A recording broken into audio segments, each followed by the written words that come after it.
Paano kung nagalit si Tyrone Aliman at nagpa siya na imbestigahan ang kanyang pagkamatay? Literal na pagmamayari ni Tyrone ang lungsod at walang maitatago sa kanya kahit saan sa lungsod.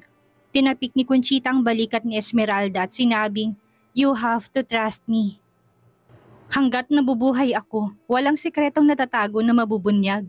In fact, maraming mga nakatagong sikreto sa nakaraan na nabubunyag at hinding-hindi nabubunyag o nakalabas, kaya magtiwala ka lang sa akin." Sumandal si Esmeralda sa balikat ng ina at tumango. Kapag nakumpirma niyang patay na si Alyssa, magbabalangka siya ng bagong laro para makuhang puso niya dahil wala nang anumang kompetisyon sa sino man noon. Samantala, pinanood ni Alyssa ang 5 matipunong nakakatakot na lalaki na nakatayo sa kanyang harapan na puno ng pagnanasa. "Papayag ka ba na sunod-sunod na kaming paglaruan o gusto mong pilitin ka namin?" Tanong ng lalaki na parang leader. Siya ang pinakamatangkad sa kanila. "Ako ang pag-aari ni Tyrone Aliman. Hahanapin niya ako at hindi kayo makakatakas." Pagbabanta ni Alyssa at nagsimulang mag-uyam ng hustong mga lalaki. "Pag-aari? Pag-aari?" Lalo pang tumawang lalaki. Hindi alam ni Alyssa kung paano pa ilalarawan ng kanyang sarili na may kaugnayan kay Tyrone. "Wala kaming pake kung sino ka. Sa totoo lang, dapat ipinatay ka na namin ngayon. Gusto lang naming masiyahan ang pagnanasa namin bago ka patayin.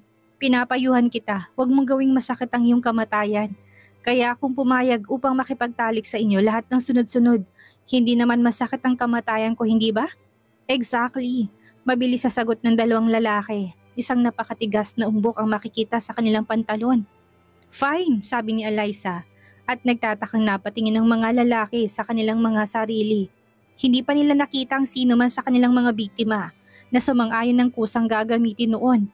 "Ayos, mas enjoyable to." Bulong ng isa sa mga lalaki sa isa pa. "Alisin mong kadena," sabi ng pinuno ng mga lalaki at nilapitan siya ng 2 lalaki at mabilis siyang kinalas. Agad na nagsalita si Alyssa, tumayo siya. "Pwede muna ba akong umihi please?" "Okay, pero para lang alam mo, imposibleng makatakas ka dito kung sakaling iniisip mo na makakatakas ka mula sa banyo." Sabi ng leader nila at sinenyasan ng isa sa mga lalaki na akayin si Alyssa sa banyo. Nang makarating si Alyssa sa banyo, tiniyak niyang nakalakang pinto sa sarili at nagsimulang mag-isip kung paano tatakasan ng 5 lalaki. Samantalang umuwi na si Tyrone Aliman at kumain pa kasama ang mga bata. Nang tanungin ng mga batang kanilang ina, tiniyak niya sa kanila na babalik ito sa lalong madaling panahon. Pero habang kumakain, siya ay labis na nag-alala tungkol sa kanyang kinaroroonan. Matapos niyang matiyak na pupunta ang mga bata sa kanilang silid, nagsimula siyang magsisi sa kanyang mga aksyon na hindi man lang siya makaupo. Paano hinayaan niya itong mag-isa sa tahimik na kapaligirang iyon? May pinuntahan kaya siya o may nangyaring masama sa kanya? Sa pag-iisip niya siya ay binaril kamakailan. Iniisip niya kung may mga taong talagang nagtatangkang pumatay sa kanya. Paano siya kumilos sa ganoong paraan? Naiuwi na sana niya si Alyssa at pagkatapos ay parusahan siya sa anumang paraan na gusto niya hindi siya iwanan sa isang lugar na halos parang disyerto. Nagpatuloy siya sa paglalakad papunta at pabalik sa sala. Pagkatapos tinawag niya si Benji. "Haluhugin niyo ang buong North Hill at alamin kung nasaan si Alyssa." "Sige sir." Alam ni Benji na ito'y napaka-urgent at agad siyang nagtrabaho. Sa pagkakataong iyon ay bumukas ang pinto at pumasok si Esmeralda. "Magandang gabi," nakangiting bati nito at lumapit sa kanya. "Bakit ngayon ka lang dumating? Dumaan ako sa bahay ng nanay ko. Sasabihin ko sana sa'yo pero urgent," she said. Tumango siya at umiwas ang tingin sa kanya. Naglakad pa siya palapit sa kanya na nakikita na niyang hinihinga nito at sinabing, "Mukhang hindi ka mapakali." Bagamat nahulaan niya na pwedeng tungkol ito sa pagkawala ni Alyssa. "Hindi ko mahanap ang mistress ko. Alam mo ba kung nasan siya?" Napatingin si Tyrone sa kanya at nagtanong. Napakalalim ng tinig ito. Kaya natakot siya at parang nakikita niya katotohanan sa loob mismo ng puso niya. Kailangan niya magmukhang walang alam. "Ha? Hindi eh. Umalis siya ng opisina bago ako. Akala ko nga nakauwi na siya." "She's not. You can leave," sabi ni Tyrone at nakaramdam ng pagkadismaya si Esmeralda. Paano magiging labis na nag-alala si Tyrone kay Alyssa sa ganitong paraan? Dahil ba siyang ina ng kanyang mga anak o may nararamdaman na ito para sa kanya? Ayaw niyang isipin na may pagtingin na ito kay Alyssa. Hindi ba't ang isang lalaking tulad ni Tyrone ay dapat lamang na interesado sa kanyang 6 na anak na? Bakit ito mag-abala tungkol sa kanilang ina? Hindi natuwa si Esmeralda tungkol dito. Nasubukan mo na ba ang number niya? Tanong niya. Esmeralda, I'm not in a good mood. Please go to your room. Nakaramdam ng insulto si Esmeralda. Kaya pala, hindi magandang mood niya dahil sa babaeng yon. Bumuntong iningi siya at naglakad palayo. Ang papagalit sa kanya yung huling bagay na gusto niya. Tinanggal ni Eliza ang isa niyang high heels at binuksan ang pinto ng banyo. Sabay lingon sa kanya ng lalaki nagbabantay sa banyo ay hinampas niya ito ng malakas sa noo gamit ang sapatos. Hindi inaasahan na lalaki na kaagad itong bumagsak sa sahig. Tumayo si Eliza at umaasang hindi narinig na iba pang mga tunog ng pagbagsak ng lalaki sa lupa. Lumingalinga siya sa paligid kung may tao pa ba pero wala. Para makatakas, kailangan niyang dumaan sa mga silid na kinaroroonan ng mga lalaking iyon. Bigla sumulpot ang isa sa mga lalaki at nakitang isa sa kanila sa sahig. Buisit! Sigaw niya at nagsipagtakbuhan ng iba papalapit sa kanya. Hinagis niya ang sapatos niya sa lalaki habang ginagap na lalaki ang sapatos mula sa pagkakatama sa kanya. Mabilis siyang tumakbo patungo sa kwarto. Hindi siya pinansin ng tatlong lalaki sa kwarto at mabilis na tumakbo palayo. Nataranta siya at inisip kung multo ba siya. Bago pa siya makahakbang ay nakita niya sumulpot si Tyrone. Hanapin at dalhin mo sa akin ang mga lalaking yun. Utos niya't kagad na sinundan sila ng kanyang mga bantay. Pilit pa ring hinahabol ni Eliza ang kanyang hininga dahil kakatakbo lang niya. Sinusubukang takasan ng kamatayan. Napatingin siya kay Tyrone at nagtaka kung paano niya ito nahanap. Naglakad siya palapit sa kanya at gusto niyang hawakan ang pulso niya pero hinila niyang kamay niya. Ayaw niyang hawakan siya nito. Hindi ba siyang nagpaalis sa kanya tinayaan siyang kidnapin? Siya ay nagpaparusa at palaging gumagawa ng pagkakamali. Paano kung siya'y pinagsamantalahan at pinatay bago siya mahanap? Umuwi na tayo. Sabi ni Tyrone, I will find my way home. Sabi nito na hindi man lang matapang na tumingin sa mukha nito. Natatakot siya sa kanya pero kailangan pa rin niyang ipaalam dito na galit siya. Hinawakan niya mga baraso niya at muli sinabing, uwi na tayo. No, I'll find my way home myself, she said, twisting her hand that was in his grip as if trying hard to free herself. I'm sorry, sabi niya at nagulat si Eliza sa mukha niya. Of course, she expected him to apologize pero nabigla pa rin siya. Nagkatinginan pa silang dalawa na 3 segundong magsalita ulit si Tyrone. Hindi kita dapat pinabayaan doon. I'm sorry. Dahan-dahang binaba ni Eliza ang ulo. Sa kanya lang siya naihatid sa kung saan nakaparadang mga sasakyan niya. Nang makapasok na sila sa loob ng sasakyan, sinimulan ng driver ang ignition ng kotse. Ginuhit ng partition ng kotse at nagsimulang magmaneho. Kilala mo bang mga taong yun? Not at all. They are strangers. I was trying to look for taxi after you have set me away when I suddenly saw a car speeding. I wouldn't thought that it was a kidnapper's car. Cause with the way the car was speeding, I thought it was going its own way. Hindi alam na nasa planong lahat, sabi ni Eliza. Nasaktan ka ba? Maliban sa nakatali ako, walang ibang nangyari sa akin, sabi ni Eliza. Napabuntong hininga si Tyrone, natuwa na hindi siya napagsamantalahan ng mga uncultured na lalaking iyon. Hindi niya mapapatawad ang sarili niya. Sir, tinignan ni Eliza ang side profile niya at napabulalas. I need to work on my anger, ani at nagrelax sa upuan. Hindi na nagsalitang dalawa hanggang sa makarating sila sa bahay. Si Esmeralda ay masayang nakikipag-chat sa kanyang ina. Tinitiyak na kanyang ina na patay na si Eliza at napakasaya niya tungkol dito. Nawawala na siya sa pakipag-chat na hindi niya namalayang nakapasok na pala sina Tyrone at Eliza. Inaasahan ka ng mga bata, pwede mo na silang puntahan. Pagkatapos lamang sabihin ito ni Tyrone kay Eliza ay nagmulat si Esmeralda sa kanyang kapaligiran. Laking gulat niya nang makita niya si Eliza na nakatayo malapit kay Tyrone. Buhay siya? Paanong? Tumayo siya at mabilis na ngumiti. Oh, nandito na si Eliza sa wakas. Saan ka napunta? Sobrang nabalisa si Mr. Tyrone tungkol sa'yo. Nag-branch ako kung saan. Pasensya na, pinag-alala kong lahat. Kailangan ko tingnan ng mga anak ko. Sabi ni Eliza at naglakad ng paalis na sala na iniwan sina Tyrone at Esmeralda. Natakot si Esmeralda na para bang nalaman ni Tyrone na siya ang nasa likod ng kidnap. Pasimpleng sinulyapan siya ni Tyrone ng diretsong tingin at lumayo sa kanya. Hindi naman niya nalaman, hindi ba? Nagtaka siya at mabilis na tumawag sa kanyang ina. Hindi siya patay. Kakauwi niya lang kasama si Mr. Tyrone. Sabi niya na ikinagulat ni Conchita. I don't think we leave any traces behind. Titinan ko, kalma lang okay? Sabi ni Conchita. Kumalma? Paano siya magiging mahinahon kung malaki ang posibilidad na mahuli ang mga kidnapper at tsak na ilalabas nila ang numero ng teleponong nagpapadala sa kanila para gawin ng trabaho. Naglakad si Eliza sa loob ng Gold Restaurant ng B Hotel. Umupo siya sa harap ng kanyang ama. Kiniling ng kanyang ama na makipagkita sa kanya at may kailangan itong pag-usapan sa kanya. Sa kabila ng galit ng kanyang ama sa kanya at kahit na hindi na niya ito tinuring na anak niya, Tinuturing pa rin niya ito bilang kanyang ama. Hindi niya alam kung anong nangyari sa kanya na nagpapaniwala sa kanya na niloko siya ng kanyang ina at produkto siya ng kanyang ina na nakiapid sa ibang lalaki kahit nakasal sila nito. Alyssa, naiintindihan ko kung gaano kahirap ang nangyari para sa'yo sa bahay ni Tyrone. Kasalanan kong lahat. Hindi ako dapat pumayag na igalang kasundo ang ginawa ko kay Cordelia noong bata ka pa. I hate to see you na nakaranas ka ng impyernong buhay. Sabi ni Carlito Buenavista, ang kanyang ama, na natili pa rin si Alyssa ng diretsong tingin. Paano ang isang taong napupuot sa kanya biglang naawa sa kanya? Hindi siya malilinlang. May layunin siyang imbitahan siya dito at sa malaot madali ilalabas niya ito. Nang makita ni Carlito na wala siyang sasabihin, sinabi niya, Alyssa, sa aking kapangyarihan, matutulungan kitang makatakas sa North Hill kasamang lahat ng iyong 6 na anak. Pwede kang mabuhay at makalaya sa problema ni Tyrone. Nang marinig ko na inalis ka na niya sa iyong posisyon bilang isang asawa sa sandaling namatay ang kanyang ina at ginawa kang kabit, napakasama ng pakiramdam ko. Grabe, grabe talaga. Alam niya nag-aalala ang kanyang ama sa kapatid nitong si Marcela. Yan bang dahilan kung bakit mo ako pinatawag dito? Tanong ni Alyssa ni kinagulat ng kanyang ama.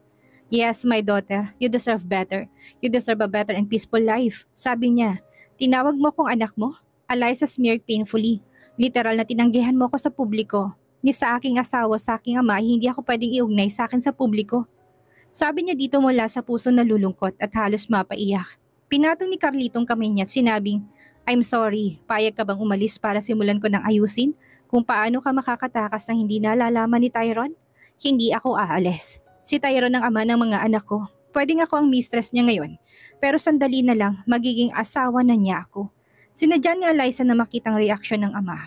Naiintindihan niya na inakala ng kanyang ama na magiging maasim ang relasyon nila ni Tyrone. Pero siguradong hindi niya gustong mga paraan ng mga bagay na nangyayari sa pagitan nila ni Tyrone. Siyang kanyang ama, paano hindi siya nito kilala ng higit sa sino man. Tinanggal ni Carlito ang kamay niya at sinabing, umalis ka na, Alyssa. Bakit parang gusto mo talaga akong umalis? Akala ko pinapayuhan mo ko umalis para sa kapakanan ko. Kung nag-aalala ka sa akin, hindi mo na kailangan. Okay lang ako. As you can see. Mukha ba ako naghihirap? Nagalit si Carlito na ikinuyom niyang kanyang kamao bilang isang bola. Alyssa, huwag kang maging matigas ang ulo gaya ng nanay mo. Etong pagkakataon na dapat mong tanggapin. Umalis ka at huwag kang bumalik. Kung pera bibigyan kita. Nalungkot si Alyssa nang makitang gusto ng kanyang ama na umalis siya sa sariling bayan. Pero bakit? Hindi niya maintindihan ang pakay ng kanyang ama. Matapos ipalam kay Conchita na hindi patay si Alyssa, agad niyang pinuntahan si Carlito at matalinang kinumbinsi itong paalisin si Alyssa sa North Hill. Sinabi niya sa kanya na gawin niyon para sa kapakanan ng kanilang anak, si Marcela na kasalukuyang asawa ni Tyrone. Sinubukan niyang iparamdam sa kanya na hanggat si Alyssa ay nasa paningin ni Tyrone, imposibleng makuha ni Marcela ang puso ni Tyrone at higit sa lahat, makuha niya ito para makipagtalik sa kanya. Dahil ang pagpatay sa kanya hindi gumagana, ang pagpapaalis sa kanya sa lungsod ang huling alas. Dahil gusto kong best para sa'yo at sa mga anak mo, sinubukan ulit ni Carlito na maging mahinahon. Hindi ganon. Hindi mo man lang ako na itinuring na anak mo. Kung yun lang ang dahilan kung bakit mo ako inimbitahan dito, then I guess, aalis na nga lang ako. Sabi ni Alyssa, ako ang mayor ng lungsod na ito at maaari mo pagsisihan na manirahan dito kung hindi ka aalis. Naging mabagsik naman ang boses ni Carlito. Wala nang saysay ang pagpapanggap sa kanya. Ang pagiging malumanay sa kanya hindi gumagana. Kung gayon ang pagbabanta sa kanya ay dapat na malamang na gumana. Gawin mo lahat ng gusto mo, Dad. Sabi niya na may luha na sa mukha. Tumayo at naglakad palabas. Ang tanging pamilyang natitira para sa kanya ang kanyang ama pero kinasusuklaman niya ito. Talagang gusto niya umalis siya sa lungsod na ito para sa kanyang makasariling pagnanasa. Sino ang nagpaiyak sa'yo? Pagkalabas ni Alyssa ng hotel ay may narinig siyang isang pamilyar na boses. Sa likuran niya at napalingon siya. Nang makita si Tyrone, mabilis na pinunasan ng kanyang mga luha. Ayos lang ako. Bumuntong hininga siya at bahagyang binaba ang ulo. Dahil palagi siyang nakatingala para pagmasdan ng gwapong mukha nito. Sabihin mo sa akin kung sino nagpapaiyak sa aking babae at paiiyakin ko sila at kanilang buong pamilya hanggang sa mamatay. Galit na sabi ni Tyrone. Ramdam na ramdam ni Alyssa na nagagalit na naman siya. Ang malungkot na katotohanan ay kahit na hindi na siya mahal ng kanyang ama at hindi na siya tinuring na anak niya, mahal pa rin niya ito, tinuring niyang ama ito. Hindi tayo pwedeng makita ng mga tao na magkasama sa publiko o magkakaroon sila ng maling impression, sabi niya.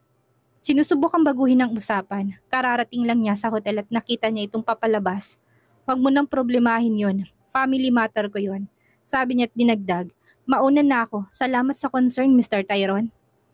Tumalikod na si Eliza at nagsimulang maglakad. Habang naglalakad siya, palayo ang salitang, "Aking babae." Patuloy na umalingaw-ngaw sa kanyang tenga. Babae ba siya? Babae siya ha? Hindi niya alam kung mamumula siya. Anong ibig niya sabihin na babae siya?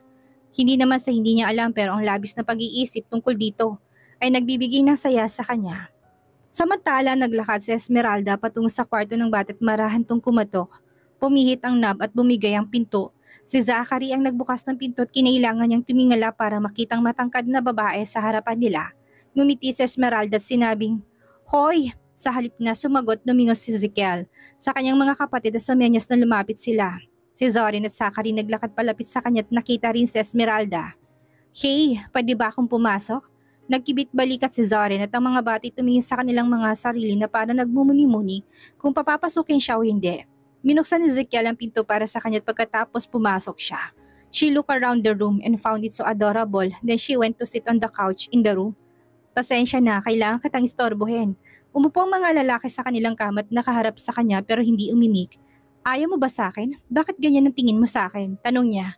"Pwede ko bang itanong kung sino ka sa papa namin?" Tanong ni Zachary. "Ayan, dati magkaibigan kami ng papa mo. Very close friend, tapos nangako siyang pakakasalan niya ako paglaki namin. Pero kahit paano nawalan kami ng kontak. Ngayong nagkita kami ulit, kailangan niyang tuparin ang pangako niya noon," she said. "Alam mo kasama na niyang mama namin pero hinayaan mo siyang gawing asawa ka." Tanong ni Ezekiel. Nais ng mga bata ng kanilang ina't ama ay magkasama bilang mag-asawa. Wala silang alam sa buong temporary marriage agreement ni Tyrone at Eliza. Pero sa malilit na bagay na nakikita nila, masasabi nilang hindi talaga gusto ni Tyrone ng kanilang ina. "Sinabi ko na sa kanya na huwag pero pumilit siya. Sinasabi niya na siya ay isang taong tumutupad sa kanyang pangako. Dahil dito muna ako titira sa ngayon, gugustuhin ko maging kaibigan tayo. Kaya kong bilhin kahit na anong gusto niyo," wika niya. "Isa lang ang magagawa mo para mapasaya kami," sabi ni Zoren. "O sige, sabihin niyo sa akin," sabi ni Esmeralda. "Umalis ka dito sa mansyon," deklara ni Zoren at napakunot ang noon niya sa gulat. Ang mga malilit na ito'y may parehong isip sa kanilang ina. Paano hindi nila magugustuhan ang presensya niya rito bago pa man siya makilala? "Ganun niyo ba kaayaw sa akin?" sabi ni Esmeralda na may awa. "Hindi ka namin inaayawan pero gawin mo lang ang gusto namin," sabi ni Ezekiel. "Kahit na gusto ko umalis, hindi ako papayagan ni Mr. Tyrone. Kailangan kong maunawaan niyo," sabi ni Esmeralda. Kahit na siya na ayaw niya sa mga bata, hiniling niya ng mga maliliit na ito'y sa kanya. Paano mapapaboran sa Eliza na magkaroon ng 6 na magagandang anak? "Well, yun lang naman ang gusto namin, Mrs. Esmeralda," sabi ni Zoren at kinuha ang kanyang notebook saka pinagpatuloy ang kanyang assignment.